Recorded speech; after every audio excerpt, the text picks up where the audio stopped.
नमस्ते। अगर आप यह कहानी सुन रहे हैं तो शायद इसलिए क्योंकि कभी न कभी आपने भी किसी अपने पर आंख बंद करके भरोसा किया होगा। और शायद इसलिए भी क्योंकि कभी न कभी आपको यह डर लगा होगा कि अगर सच सामने आया तो सबसे ज्यादा टूटेगा कौन, वो जिसने धोखा दिया या वो जिसने भरोसा किया। ये कहानी है एक माँ की, और उससे भी ज्यादा ये कहानी है उस पल की जब एक बेटे ने अपने जन्मदिन पर अपनी ही मां से एक ऐसा सवाल पूछ लिया जिसने बीते 40 साल की सारी यादों को एक झटके में हिला दिया। मेरा नाम सावित्री देवी है।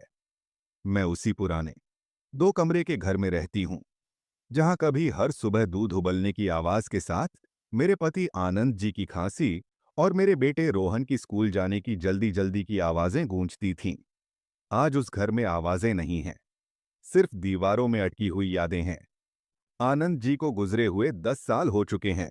और रोहन रोहन अब बड़ा आदमी है। शहर के सबसे बड़े बिजनेस ग्रुप्स में उसका नाम लिया जाता है। कारों का काफिला, बड़ी बड़ी मीटिंग्स और शहर के पॉश इलाके में एक चमचमाती कोठी। लोग मुझसे कहते हैं, सावित्री जी, आपने बहुत नेक काम किए होंगे, तभी ऐसा बेटा मिला। और मैं मुस्कुरा देती हूं, क्योंकि मां होने का यही तो काम होता है, बेटे की अच्छाई पर गर्व करना और उसकी कमजोरियों को खुद के सीने में छुपा लेना। मैंने कभी ज्यादा मांगा नहीं। मुझे बड़े घर की चाह नहीं थी। मुझे हर महीने मोटे लिफाफे की जरूरत नहीं थी। मुझे बस यह भरोसा चाहिए था कि मेरा बेटा ठीक है और उसे पता है कि उसकी मां भी ठीक है। मेरी जिंदगी सादी थी। सुबह मंदिर जाना, पंडित जी से 2 बातें, कभी कभी पास के बच्चों को गीता के श्लोक पढ़ा देना और शाम को अपने आप से बातें करना। जो थोड़े बहुत पैसे आनंद जी छोड़ गए थे और मंदिर से मिलने वाली थोड़ी सी मदद, उसी में गुजारा हो जाता था। लेकिन उम्र बढ़ने के साथ शरीर खर्च मांगने लगता है। दवाइयां सस्ती नहीं होती और अकेलापन, वो तो किसी मेडिकल स्टोर पर भी नहीं मिलता। फिर आया रोहन का जन्मदिन। 10 साल में पहली बार वह खुद चलकर मेरे घर आया था। सुबह सुबह उसके हाथ में फूलों का एक गुलदस्ता था, इतना ताजा जैसे अभी अभी ओस से निकला हो। लेकिन उसकी आंखों में वहां कुछ और था। वो अंदर आया, मेज पर गुलदस्ता रखा, मेरे पैर छुए और फिर बिना इधर उधर की बात किए सीधे मेरे कंधे पर हाथ रखकर बोला, माँ, प्रिया जो आपको हर महीने 1 लाख देती है, क्या आपको वो पसंद है? उस एक वाक्य में मेरे भीतर कुछ टूट कर गिर गया। मैंने रोहन की तरफ देखा, वही चेहरा जिसे मैंने पहली बार तब देखा था जब उसने आंखें खोली थीं। वही आवाज जिसे सुनकर मैंने रात रात भर जागकर लोरियां गाई थीं। लेकिन सवाल वो किसी बेटे का नहीं था। 1 लाख। मेरे होंठ सूख गए। मैं कुछ बोल नहीं पाई। दिल की धड़कन इतनी तेज हो गई कि मुझे लगा शायद रोहन भी सुन रहा होगा। पिछले 7 महीनों से मेरा गुजारा पड़ोसियों के दिए राशन और मंदिर के लंगर पर चल रहा था। कभी तबीयत ज्यादा बिगड़ जाती तो बस भगवान का नाम लेकर पानी पीकर सो जाती थी। 1 लाख हर महीने। मैंने अपनी आंखें नीचे कर लीं। बेटा, मेरी आवाज कांप गई। भगवान की कृपा है, मंदिर वाले और पड़ोसी सब ख्याल रखते हैं। रोहन मुझे घूरने लगा। उसके चेहरे से हल्की सी मुस्कान गायब हो गई और तभी दरवाजा खुला। प्रिया आ गई थी, मेरी बहू। महंगी सिल्क की साड़ी, चमचमाती हील्स और ऐसा परफ्यूम जिसने मेरे घर की धूप अगरबत्ती की खुशबू को दबा दिया। वो मुस्कुराई, बहुत खूबसूरत मुस्कान। लेकिन उसकी आंखें, वो आंखें मैंने पहले भी देखी थीं, ठंडी, नापती हुई। अरे माँ, उसने मीठी आवाज में कहा, आप भूल गई होंगी, मैं तो हर महीने पैसे देती हूँ, आपको याद नहीं? वो ऐसे बोली जैसे सच में मेरी याददाश्त ही धोखा दे रही हो। मैंने उसकी आंखों में देखा, सीधे। अगर तुम पैसे लाई थीं, प्रिया, मैंने धीमे से कहा, तो शायद रास्ते में कहीं गिर गए होंगे। कमरे में सन्नाटा छा गया। रोहन कभी मुझे देखता, कभी प्रिया को। प्रिया, उसने कहा, तुम पैसे देती हो ना? मैं तो हर महीने ट्रांसफर करता हूं। प्रिया ने सिर झुका लिया। मुस्कान वैसे ही चिपकी रही। बिल्कुल, वो बोली, शायद मां भूल रही हो। आप जानते हैं, बुढ़ापा। वो शब्द, बुढ़ापा, मेरे कानों में हथौड़े की तरह लगा। मैंने कुछ नहीं कहा, सिर्फ सिर हिला दिया। कुछ लड़ाइयां तुरंत नहीं लड़ी जाती, कुछ सच पहले इकट्ठा किए जाते हैं। रोहन उठा, मेरे कंधे पर हाथ रखा। माँ, कोई गलतफहमी होगी, मैं अकाउंट चेक कर लूंगा, बस आप ठीक रहिए। वो दोनों चले गए और मैं वहीं बैठी रह गई। पुरानी मेज पर धूप की किरणें फैल रही थीं और मेरे दिमाग में एक हिसाब चल रहा था। 1 लाख महीना, 7 महीने, 7 लाख। उन पैसों से मेरी छत ठीक हो सकती थी, फ्रिज बदला जा सकता था, दवाइयों की चिंता खत्म हो सकती थी। लेकिन मैंने कभी शिकायत नहीं की थी। उस रात मैंने अपनी पुरानी डायरी खोली, जिसमें पहले पूजा पाठ और राशन की लिस्ट हुआ करती थी। और पहली बार मैंने कुछ और लिखा। सच ढूंढना है। मैं कमजोर नहीं थी। मैंने पति खोया था, अकेलापन झेला था। मैं यह भी झेल लूंगी। अगली सुबह मैं बैंक गई। युवती कैशियर ने पासबुक देखी, कुछ देर कंप्यूटर पर देखा और फिर धीरे से सिर हिला दिया। माँ जी, उसने कहा, पिछले 7 महीनों में कोई बड़ा ट्रांसफर नहीं आया। बस वही पल था जब मुझे यकीन हो गया, यह भूल नहीं थी, यह धोखा था। और धोखा जब घर से होता है तो सबसे पहले भरोसा मरता है। मैं बाहर निकली, गर्म हवा चेहरे से टकराई। मुझे रोना नहीं आया, अजीब सी शांति थी। मैं जान चुकी थी, अब चुप रहने का मतलब कमजोरी होगा। और उसी दिन से मैंने सब कुछ लिखना शुरू किया। तारीखें, शब्द, मुस्कानें, झूठ। क्योंकि अगर कोई समझता है कि उम्र के साथ इंसान बेवकूफ हो जाता है, तो वो सबसे बड़ी भूल करता है। यह तो बस शुरुआत थी। और अगर आप सोच रहे हैं कि आगे क्या हुआ, तो बस इतना याद रखिए, सच धीरे चलता है, लेकिन जब पहुंचता है तो सीधे दिल पर दस्तक देता है। अगर आप चाहें तो मैं आगे की कहानी सुनाऊं, क्योंकि आगे सिर्फ धोखा नहीं है, न्याय है। और वो न्याय जो शोर से नहीं, शांति से आता है। क्या मैं आगे बढ़ूं? मैं आगे बढ़ती हूं। उस दिन के बाद मेरी दिनचर्या बदल गई। पहले मैं सुबह उठकर मंदिर जाती थी, अब मैं उठकर कागजों के ढेर में बैठ जाती थी। मैंने अपने जीवन में कभी सबूत शब्द को इतना महत्व नहीं दिया था, पर अब हर छोटी बात, हर तारीख, हर बातचीत, हर झूठी मुस्कान मेरे लिए सबूत बन चुकी थी। रोहन ने 2 हफ्तों तक फोन नहीं किया। शायद वो खुद उलझा हुआ था, या शायद उसे वो जवाब मिल गया था जिसे वो सुनना नहीं चाहता था। तीसरे हफ्ते प्रिया अकेली आई। उसकी चाल में आत्मविश्वास था, जैसे कोई लड़ाई जीत कर आया हो। माँ, वो बोली, आपने रोहन से कुछ कहा क्या?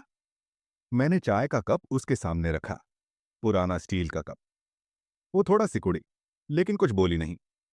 मैंने सिर्फ सच कहा, मैंने शांत स्वर में कहा। वो हंसी, हल्की सी। सच, उसने कहा।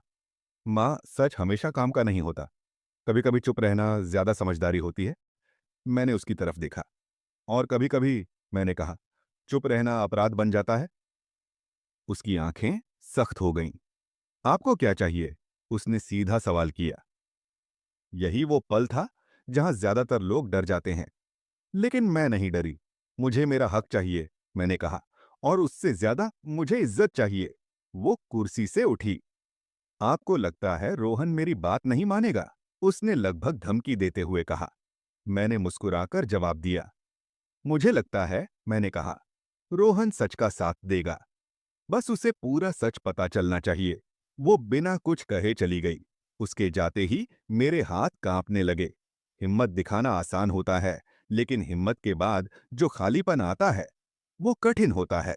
उस रात रोहन का फोन आया। माँ, उसकी आवाज थकी हुई थी। आप मुझसे कुछ छुपा रही हैं? मैंने सच छुपाना छोड़ दिया था। हाँ, मैंने कहा, मैंने बहुत कुछ छुपाया है, ताकि तुम्हारी जिंदगी खराब ना हो। दूसरी तरफ सन्नाटा। कल मैं आ रहा हूं, उसने कहा, सब कुछ साफ करेंगे। फोन कट गया। मैं पूरी रात सो नहीं पाई। हर मां जानती है, बच्चों से टकराव में जीत भी हार जैसी लगती है। अगली सुबह रोहन आया। इस बार उसके साथ ड्राइवर नहीं था, वो खुद गाड़ी चलाकर आया था। उसके हाथ में एक फाइल थी। मां, उसने बैठते ही कहा, मैंने बैंक स्टेटमेंट देखे, पैसे मेरे अकाउंट से निकले हैं, लेकिन आपके अकाउंट तक पहुंचे नहीं। मैंने फाइल की तरफ नहीं देखा। मैं जानती हूं, मैंने कहा। उसकी आंखें भर आईं। मैंने तुम्हें कभी कुछ नहीं मांगा, मैंने धीरे से कहा, पर इसका मतलब यह नहीं कि मैं बेवकूफ हूं। उसने सिर झुका लिया। मुझसे बहुत बड़ी गलती हो गई माँ, उसने कहा। मैंने आंख बंद करके भरोसा किया। मैंने उसका हाथ पकड़ लिया। गलती भरोसा करना नहीं होता बेटा, मैंने कहा। गलती होती है सच से भागना। तभी दरवाजा खुला। प्रिया अंदर आई। उसके चेहरे पर कोई बनावट नहीं थी, सिर्फ थकान और गुस्सा। तो सब बता दिया, उसने रोहन की तरफ देखकर कहा। रोहन खड़ा हो गया। क्यों? उसने सिर्फ एक शब्द कहा। प्रिया हंसी। लेकिन इस बार उस हंसी में जीत नहीं थी। क्योंकि मैं कर सकती थी, उसने कहा। और क्योंकि किसी को लगा ही नहीं कि एक बूढ़ी औरत पूछेगी। वो शब्द सीधे सीने पर लगे। रोहन का चेहरा लाल हो गया। तुमने मेरी मां को। उसकी आवाज कांप गई।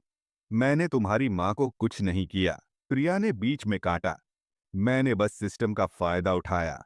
और तुमने तुमने आंखें बंद रखीं। कमरे में हवा भारी हो गई। मैं खड़ी हुई।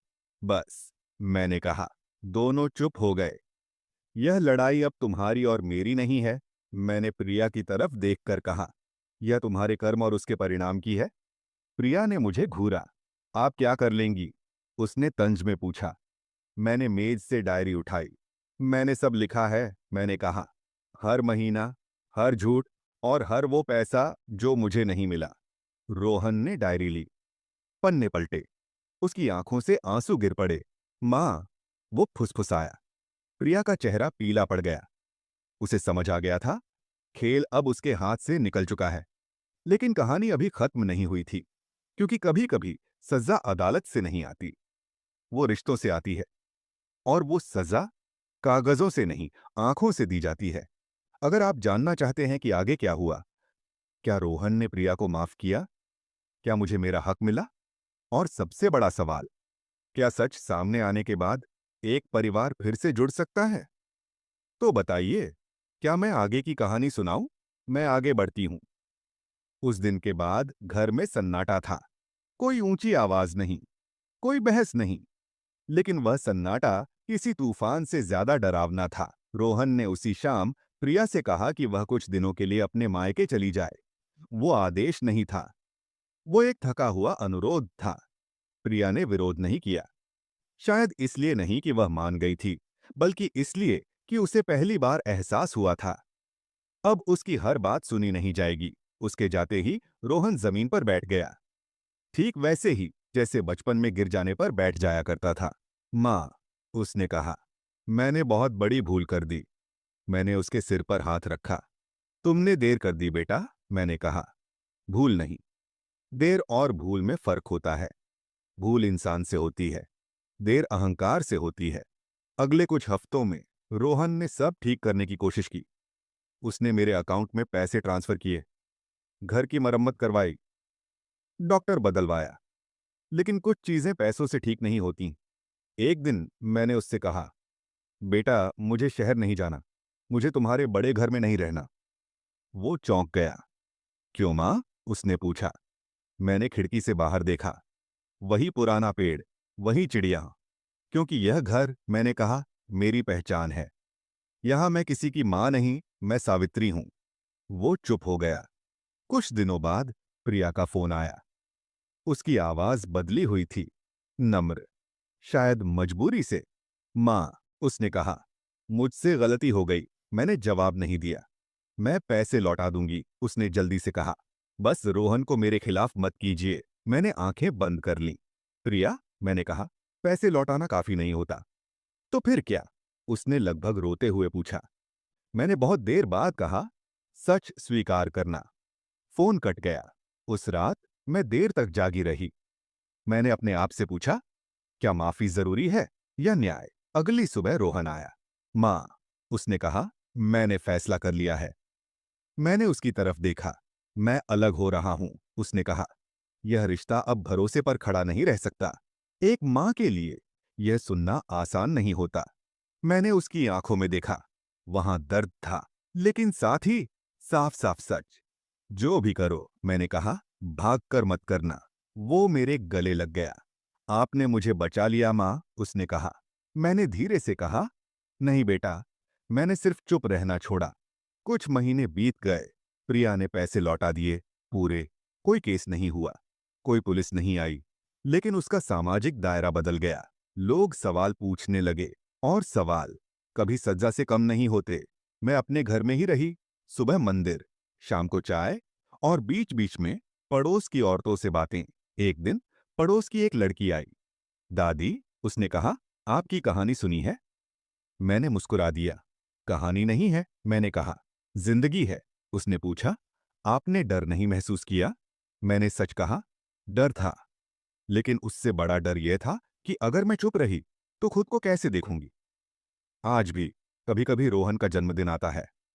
हर साल वो मुझसे वही सवाल पूछता है, माँ, आप खुश हैं ना? और मैं हर बार वही जवाब देती हूँ, हाँ बेटा, क्योंकि अब मेरे पास सिर्फ उम्र नहीं है, आवाज भी है। और अगर इस कहानी से आप एक बात याद रखें, तो बस यही, जो लोग सोचते हैं कि माँ सिर्फ सहना जानती है, वो भूल जाते हैं। माँ चुप रहती है, कमजोर नहीं होती, क्योंकि जिस दिन वो बोलती है, उस दिन सच को सहारा मिल जाता है। मैं आगे बढ़ती हूँ। समय अपनी गति से चलता रहा, लेकिन अब वह मुझे घसीटता नहीं था। अब मैं उसके साथ चल रही थी। रोहन ने अपनी जिंदगी को फिर से व्यवस्थित करना शुरू किया। काम वही था, जिम्मेदारियां वही थीं, पर नजर बदल चुकी थी। अब वह मीटिंग्स के बीच भी मुझे फोन कर लेता, छोटी छोटी बातें पूछता, जैसे बचपन में पूछा करता था, माँ, आज क्या खाया? माँ, दवाई ली या नहीं? मैं हर बार हंस देती। एक दिन मैंने उससे कहा, बेटा, माँ को फिर से माँ मत बनाओ, अब मुझे भी इंसान की तरह जीने दो। वो कुछ समझा नहीं, पर उसने मान लिया। कुछ समय बाद प्रिया का मामला पूरी तरह खत्म हो गया, कानूनी कागजों पर, और उससे भी ज्यादा दिलों में। मैंने उसे दोबारा कभी नहीं देखा, और सच कहूं तो मैं देखना भी नहीं चाहती थी। नफरत नहीं थी, बस खालीपन था। एक ऐसा खालीपन जो तब आता है जब आप किसी को समझना छोड़ देते हैं। एक शाम मैं अकेली बैठी थी, बारिश हो रही थी, खिड़की के बाहर वही पुराना पेड़ भीग रहा था। रोहन अचानक आ गया। उसके हाथ में एक छोटा सा डिब्बा था। माँ, उसने कहा, आपके लिए कुछ लाया हूं। मैंने खोला। अंदर वही पुरानी डायरी थी, लेकिन नए कवर में। पुरानी फट गई थी। वो बोला, सोचा आपको फिर से लिखना चाहिए। मेरी आंखें भर आईं। तुम जानते हो, मैंने कहा, इस डायरी ने क्या किया है? वो मुस्कुराया। हाँ, उसने कहा, इसने मुझे बड़ा बना दिया। उस दिन के बाद मैंने लिखना नहीं छोड़ा। मैंने अपनी कहानी लिखी, अपने दर्द को, अपनी चुप्पी को, और अपनी आवाज को। धीरे धीरे पड़ोस की औरतें आने लगीं। कोई बेटी से परेशान थी, कोई बहू से, कोई अकेलेपन से। मैं उन्हें सलाह नहीं देती थी, मैं बस सुनती थी, क्योंकि कभी कभी किसी को ठीक करने के लिए सलाह नहीं, सुनने वाला चाहिए। एक दिन एक बूढ़े अंकल आए। बहन जी, उन्होंने कहा, हमने सारी उम्र परिवार के लिए जी दी, अब लगता है हम सिर्फ बोझ हैं। मैंने उनकी तरफ देखा। बोझ वो होता है, मैंने कहा, जिसे उठाया जाए। आप तो वो हैं जिस पर घर खड़ा था। वो रो पड़े। मुझे तब समझ आया, मेरी कहानी सिर्फ मेरी नहीं थी, यह बहुतों की कहानी थी। कुछ महीनों बाद रोहन ने मुझसे पूछा, माँ, क्या आप चाहेंगी कि मैं यह कहानी लोगों तक पहुंचाऊं? मैंने चौंक कर देखा। क्यों? मैंने पूछा। उसने कहा, क्योंकि अगर एक भी बेटा इसे सुनकर अपनी माँ को समझ ले, तो शायद बहुत कुछ बच सकता है। मैंने लंबी सांस ली। अगर तुम इसे कहानी बनाओ, मैंने कहा, तो इसे ड्रामा मत बनाना, इसे सच रहने देना। उसने सिर हिलाया। और आज जब आप यह सुन रहे हैं, तो शायद वही कहानी आपके कानों तक पहुंची है, किसी वीडियो में, किसी आवाज में, किसी स्क्रीन पर। लेकिन मेरे लिए यह कोई वीडियो नहीं। यह वो दिन है जब मैंने डर से बड़ा कदम रखा। यह वो दिन है जब एक माँ सिर्फ माँ नहीं रही, एक इंसान बनी। और अगर आप यह सुनकर अपने दिल में थोड़ी सी हलचल महसूस कर रहे हैं, तो समझ लीजिए, यह कहानी अभी भी जिंदा है। क्योंकि जब तक कोई माँ चुप है और कोई बेटा सवाल नहीं पूछता, तब तक ऐसी कहानियां होती रहेंगी। बस फर्क इतना है, कुछ चुपचाप दफन हो जाती हैं, और कुछ सच बनकर सामने आती हैं, और सच कभी कमजोर नहीं होता। मैं आगे बढ़ती हूं। कहानी लोगों तक पहुंच गई थी, लेकिन उसके बाद जो हुआ, वह किसी स्क्रिप्ट का हिस्सा नहीं था। वह जिंदगी थी। पहले पहल लोग सिर्फ सुनते थे, फिर वे रुककर सोचने लगे, और उसके बाद वे बोलने लगे। एक दिन डाकिया आया। हाथ में एक लिफाफा था। माँ जी, उसने कहा, आपके नाम चिट्ठी है। मेरे नाम अब कम ही चिट्ठियां आती थीं। मैंने खोलकर पढ़ा। वह किसी अनजान महिला की लिखी हुई थी। उसने लिखा था कि उसका बेटा विदेश में है, बहू घर में है, और पैसे भेजे जाते हैं, पर उसे कभी नहीं मिलते। वह पूछ रही थी, क्या मैं भी बोल सकती हूं? मैंने उस चिट्ठी को मोड़कर रखा, और उस दिन पहली बार मुझे डर नहीं लगा, मुझे जिम्मेदारी महसूस हुई। धीरे धीरे ऐसी चिट्ठियां आने लगीं। किसी की कहानी मेरी जैसी थी, किसी की मुझसे भी ज्यादा कठोर। मैं हर चिट्ठी का जवाब नहीं दे पाती थी, पर मैं हर चिट्ठी पढ़ती थी, और हर चिट्ठी के साथ मेरा विश्वास गहराता गया। चुप्पी सबसे बड़ी बीमारी है। एक शाम रोहन ने कहा, माँ, लोग आपसे मिलना चाहते हैं। मैं घबरा गई। मैं कोई नेता नहीं हूं, मैंने कहा। मैं भाषण नहीं दे सकती। वो मुस्कुराया। आपको बोलने की जरूरत नहीं, उसने कहा। बस वही कहिए जो आपने जिया है। पहली बार मैं एक छोटे से सामुदायिक हॉल में गई। 20-25 लोग, अधिकतर बुजुर्ग। मैं मंच पर नहीं चढ़ी, मैं उन्हीं के बीच बैठ गई। और जब मैंने बोलना शुरू किया, तो कोई तालियां नहीं बजीं, कोई नारा नहीं लगा, बस आंसू गिरे। एक बुजुर्ग महिला ने मेरा हाथ पकड़ लिया। हमने सोचा था हम अकेले हैं, उसने कहा। मैंने सिर हिला दिया। अकेलापन तब होता है, मैंने कहा, जब हम बोलते नहीं। उस दिन के बाद मेरी जिंदगी फिर बदली। मैं अभी भी उसी घर में थी, उसी खिड़की, उसी पेड़ के सामने। पर अब मेरा घर सिर्फ मेरा नहीं था, वह उन सबका था जो चुप थे। रोहन कभी कभी कहता, माँ, आपने जो किया वह मेरे किसी बिजनेस से बड़ा है। मैं हंस देती। मैंने कुछ नहीं किया, मैं कहती। मैंने बस सच से मुंह नहीं मोड़ा। आज जब कोई मुझसे पूछता है, आपको सबसे ज्यादा क्या बदला, तो मैं एक ही जवाब देती हूं। वो सवाल, वो एक सवाल जो मेरे बेटे ने मेरे जन्मदिन पर पूछा था। अगर उसने वह सवाल न पूछा होता, तो शायद मैं आज भी चुप रहती, और शायद बहुत सी और माएं भी। इसलिए मैं कहती हूं, सवाल कभी बुरा नहीं होता। बुरा होता है सवाल से भागना। अगर आपने यह कहानी अंत तक सुनी है, तो शायद आज आप भी किसी सवाल से भाग रहे हैं। मत भागिए, क्योंकि सच भले ही देर से आए, लेकिन जब आता है तो इंसान को अपने आप से मिला देता है, और इससे बड़ी कोई जीत नहीं होती। मैं आगे बढ़ती हूं। अब मुझे मंचों से डर नहीं लगता था। डर तो तब लगता था जब बोलने का हक होते हुए भी मैं चुप थी। एक दिन रोहन ने मुझे बताया कि जिस वीडियो में मेरी कहानी सुनाई गई थी, उस पर हजारों टिप्पणियां आई हैं। कुछ लोग लिख रहे थे, मैंने आज अपनी मां को फोन किया। कुछ ने लिखा, मैंने अपनी मां से माफी मांगी।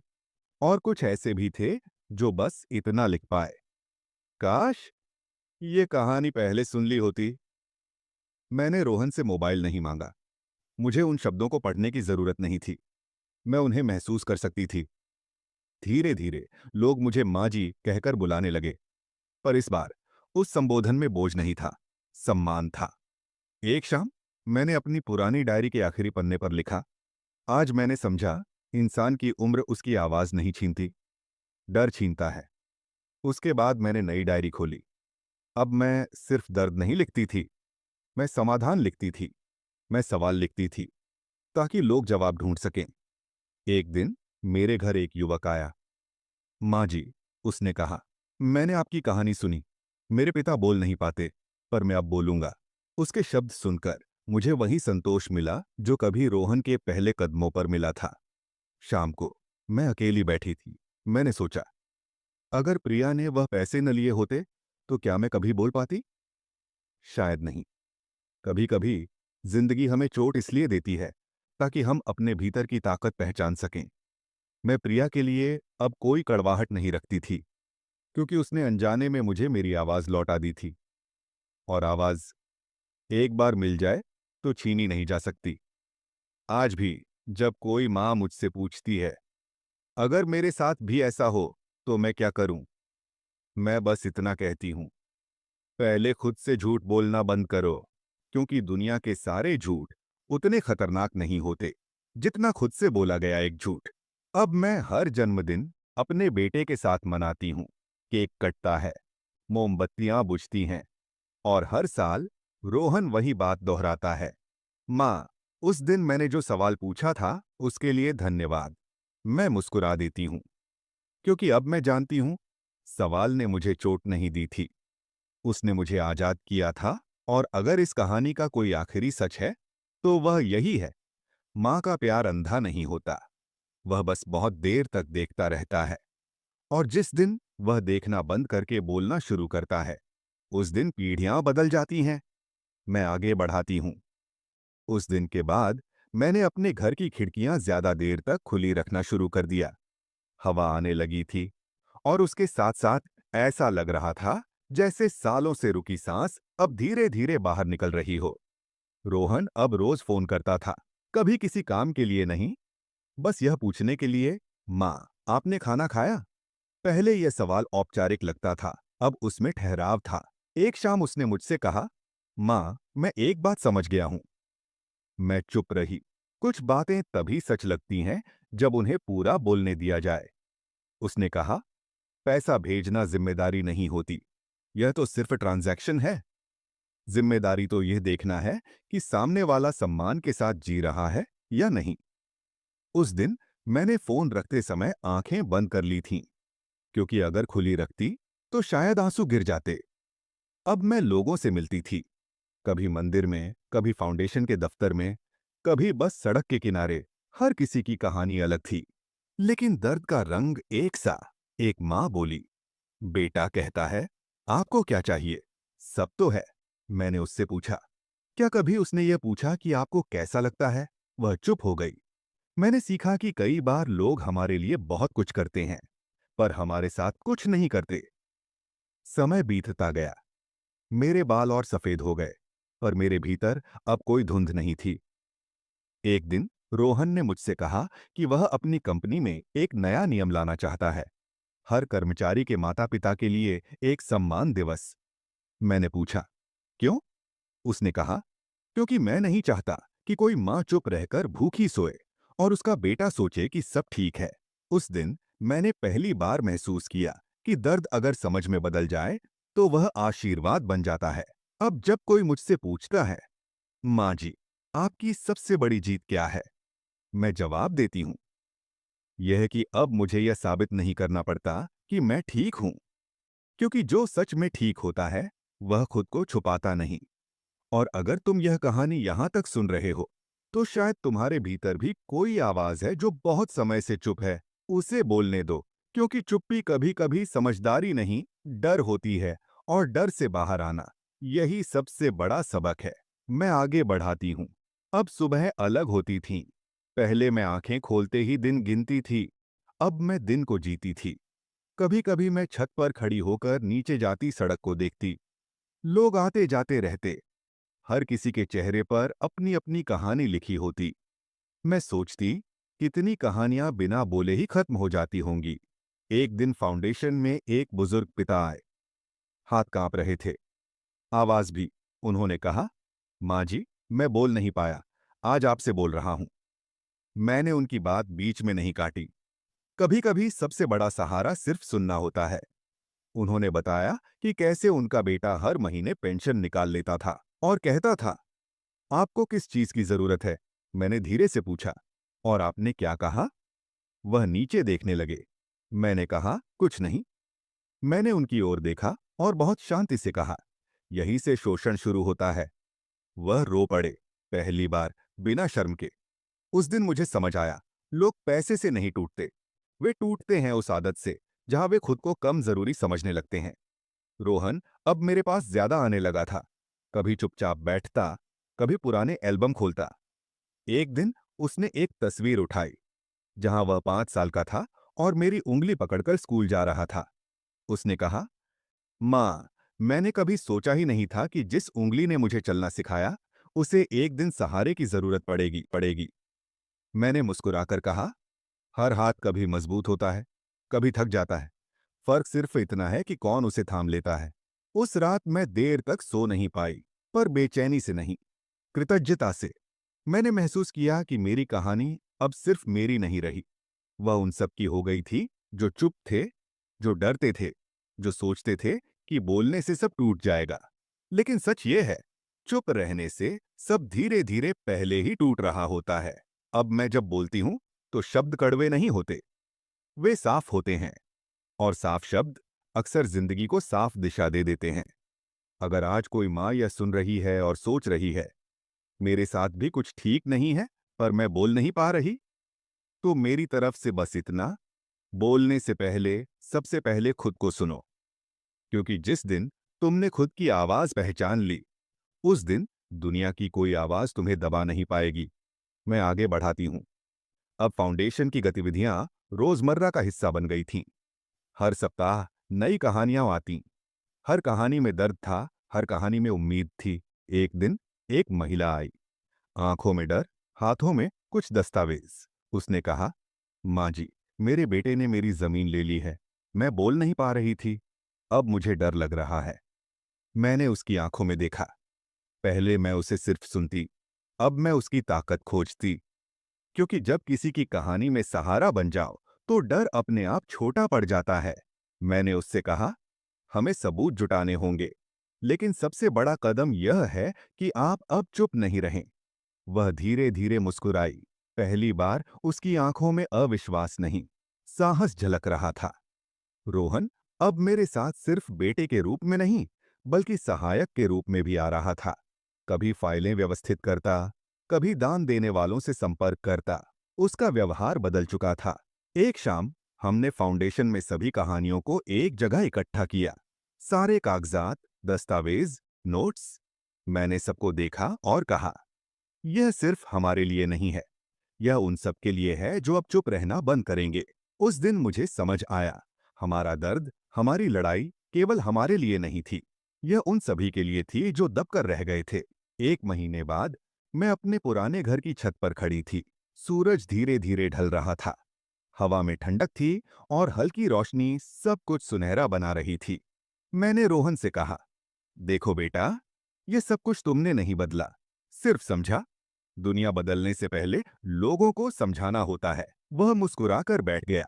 हम दोनों चुप थे, पर चुप्पी में कई बातें थीं। सम्मान, प्यार, विश्वास और सच्चाई। अब मैं जानती थी, सिर्फ पैसा, अधिकार या ताकत किसी की जिंदगी नहीं बदलते। जो बदलता है वह है सच्चाई का सामना करना और आवाज उठाना। फाउंडेशन के दरवाजे हमेशा खुले थे। हर किसी को सुनने का हक था। हर किसी की कहानी अलग थी, पर सबका लक्ष्य एक था, सम्मान और न्याय। एक दिन मुझे एहसास हुआ कि मेरी उम्र अब संख्या नहीं, अनुभव बन गई है। मेरे अनुभव से दूसरों के जीवन में रोशनी आई, और इस रोशनी में मैंने खुद को भी पाया। वह महिला जो कभी डरती थी, अब दूसरों की मदद कर रही थी। रोहन अब सिर्फ बेटा नहीं, साथी बन चुका था। वह जान गया था, सच्चाई और सम्मान कभी पैसे से नहीं मापे जाते। मैंने उस दिन अपनी डायरी खोली और लिखा, जो खो गया था वह केवल डर था, जो पाया गया वह आत्मसम्मान और साहस। शाम ढलते ढलते हम दोनों खिड़की के पास खड़े थे। हवा की सरसराहट में एक अजीब सी शांति थी। मैंने रोहन की तरफ देखा।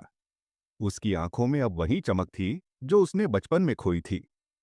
मैंने उसे गले लगाया। उसने धीरे से कहा, माँ, अब मैं समझ गया हूं, सच्चाई का सामना करना ही सबसे बड़ी ताकत है। मैं मुस्कुराई और कहा, और याद रखना बेटा, ताकत का मतलब यह नहीं कि तुम किसी को दबाओ। ताकत का मतलब है दूसरों की मदद करना और उन्हें अपनी आवाज सुनने देना। उस दिन मैंने जाना, जन्मदिन पर पूछा गया सवाल केवल पैसे के बारे में नहीं था। यह सवाल था, क्या तुम सच में समझोगी? क्या तुम अपने हक और आत्मसम्मान के लिए खड़ी रहोगी? मैं खड़ी रही, और अब मैं जानती थी, मैं हमेशा खड़ी रहूंगी। अगर तुम इस कहानी को सुन रहे हो, तो याद रखो, सवाल पूछना और जवाब ढूंढना कभी बेमतलब नहीं होता। कभी कभी एक छोटा सवाल पूरा जीवन बदल देता है। मैंने गहरी सांस ली और लिखा, आज मैं भय मुक्त हूं, आज मैं सम्मानित हूं, और आज मैं बोल सकती हूं। शायद यही सबसे बड़ी जीत थी, न न्यायालय में, न पैसे में, बल्कि खुद में। अब मैं तैयार थी, हर उस कहानी के लिए जो आने वाली थी, हर दर्द में उम्मीद ढूंढने के लिए, हर चुप्पी में आवाज उठाने के लिए और हर डर के पीछे साहस पाकर खड़ा होने के लिए मैं आगे बढ़ाती हूँ। फाउंडेशन के काम में रोजाना नई चुनौतियां आती। कभी दस्तावेज गुम हो जाते, कभी लोग डर जाते, कभी प्रशासनिक बाधाएं आती। लेकिन अब मैं जानती थी, हर बाधा सिर्फ एक मौका है अपने अनुभव और समझदारी को दिखाने का। एक दिन एक बुजुर्ग महिला आई। उसके हाथ कांप रहे थे, आंखों में डर और आंखों के कोने में आंसू।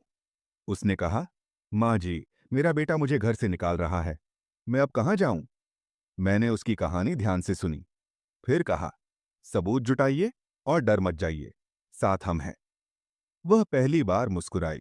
उस मुस्कान में डर नहीं, उम्मीद थी। रोहन अब केवल मेरे बेटे के रूप में नहीं था, बल्कि मेरी मददगार भी बन चुका था। वह सबूतों की फाइलें लेकर आता, दस्तावेज सही जगह पर रखता और कभी-कभी कानूनी सलाह भी देता। एक सप्ताह बाद हमने फाउंडेशन के सभी केसों का रिकॉर्ड तैयार किया। हर फाइल में कहानी थी, हर फाइल में संघर्ष था और हर फाइल में साहस की झलक। एक शाम मैं फाउंडेशन के कार्यालय में अकेली बैठी थी। खिड़की के बाहर सूरज ढल रहा था, हवा हल्की थी और वातावरण में शांति थी। मैंने रोहन से कहा, देखो बेटा, ये सब सिर्फ हमारी लड़ाई नहीं है, ये उन सभी के लिए है जो डर के मारे चुप रहते हैं। वह मुस्कुराया और बोला, माँ, अब मैं समझ गया हूँ। सच्चाई की ताकत पैसे और अधिकार से कहीं अधिक है। उस दिन मुझे एहसास हुआ कि हमारे संघर्ष का असली मकसद केवल न्याय नहीं था, बल्कि दूसरों को जागरूक करना भी था। हमने तय किया कि हर सप्ताह एक नई कहानी लोगों तक पहुंचाई जाएगी। हर कहानी में दर्द, हर कहानी में हिम्मत और हर कहानी में सीख होगी। फाउंडेशन के काम से मुझे संतोष मिलता था। अब मैं अपने अकेलेपन को महसूस नहीं करती। हर चेहरे में संघर्ष की कहानी है और हर कहानी में जीत की उम्मीद। एक रात मैं अपने पुराने घर की छत पर खड़ी थी। चांद की रोशनी में सारे शहर की हल्की हल्की रोशनी दिख रही थी।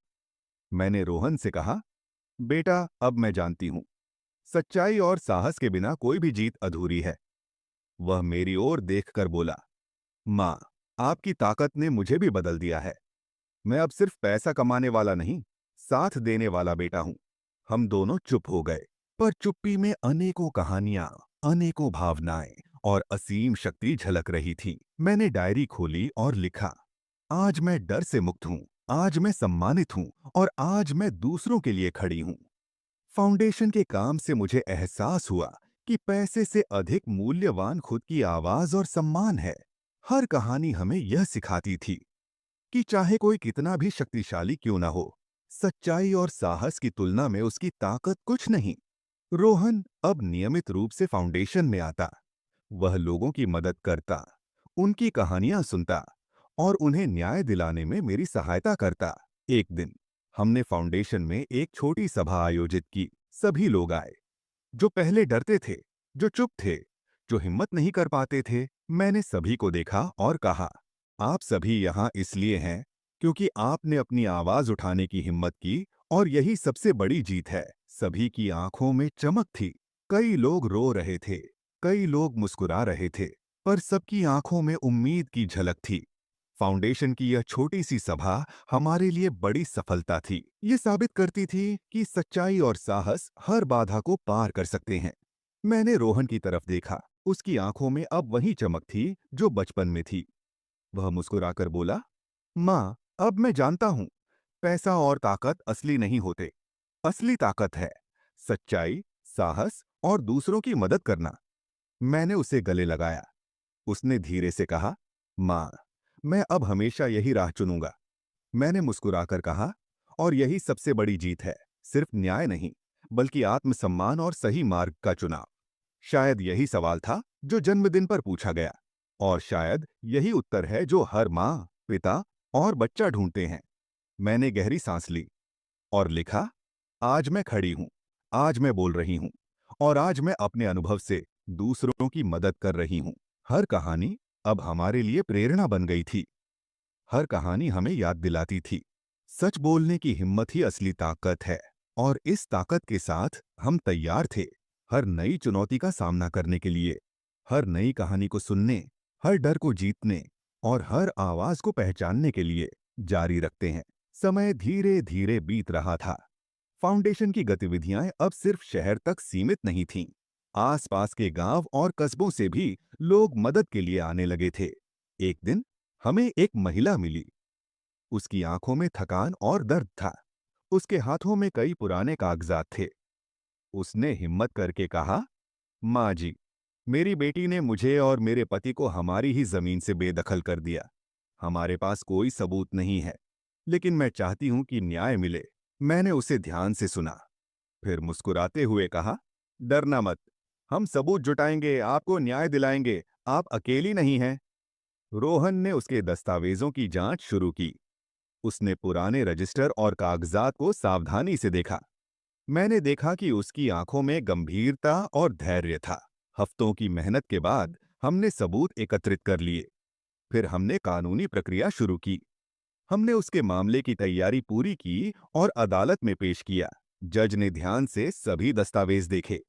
फिर उन्होंने आदेश दिया, सच्चाई और साहस के साथ खड़े होने वाले हमेशा जीतते हैं। महिला की आंखों में आंसू थे। वह खड़ी होकर धन्यवाद देने लगी। उसका जीवन अब बदल चुका था।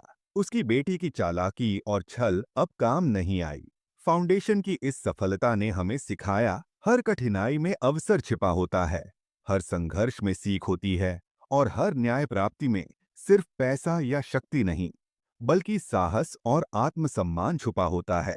एक अन्य दिन हमें एक बुजुर्ग पुरुष मिला। उसके चेहरे पर उम्र की लकीरें थीं और आंखों में निराशा। उसने कहा, मैं अपनी पेंशन के लिए संघर्ष कर रहा हूं।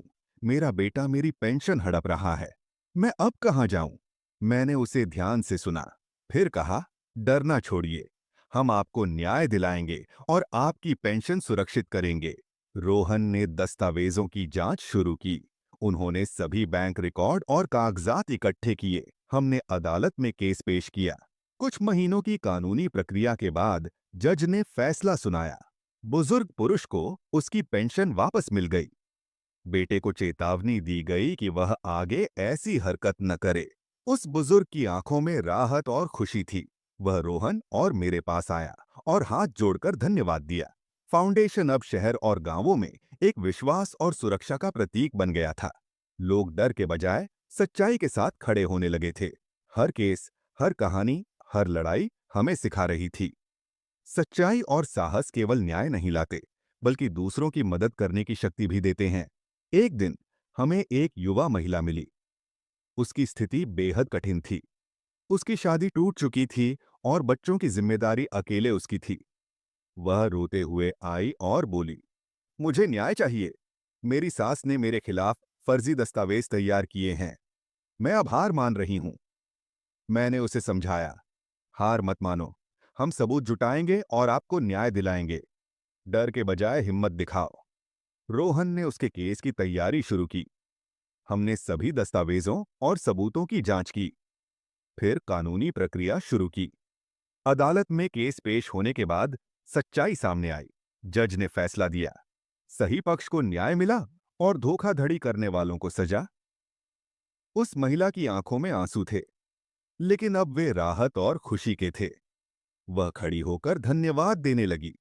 फाउंडेशन की यह यात्रा हमारे लिए सिर्फ एक मिशन नहीं थी, यह एक संदेश था कि हर व्यक्ति जो हिम्मत और सच्चाई के साथ खड़ा होता है, वह जीतता है।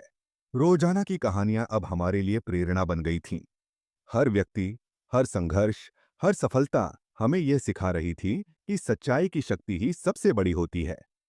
रोहन अब हर केस में सक्रिय भाग लेता।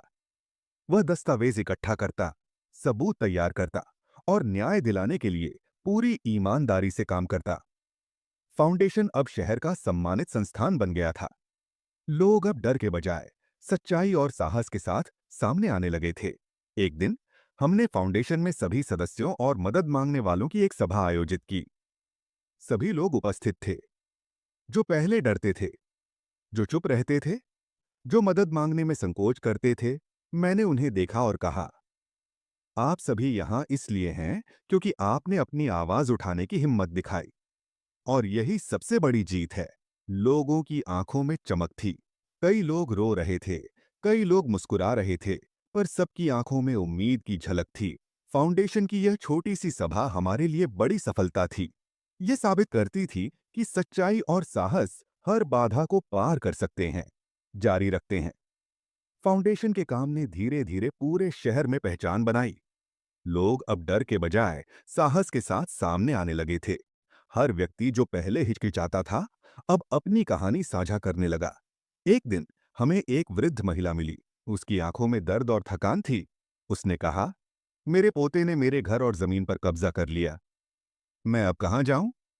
मैंने उसे ध्यान से सुना, फिर मुस्कुराते हुए कहा, डरना मत, हम सबूत जुटाएंगे, आपको न्याय दिलाएंगे। आप अकेली नहीं हैं। रोहन ने दस्तावेजों की जांच शुरू की। हमने पुराने रजिस्टर, कागजात और गवाहों की सूची तैयार की। कुछ ही हफ्तों में सबूत इकट्ठा हो गए। फिर हमने कानूनी प्रक्रिया शुरू की। अदालत में केस पेश किया गया। जज ने सभी दस्तावेजों की जांच की। फिर उन्होंने फैसला सुनाया। वृद्ध महिला को उसका घर और जमीन वापस मिली। उस महिला की आंखों में आंसू थे। वह खड़ी होकर धन्यवाद देने लगी। उसका जीवन अब बदल चुका था।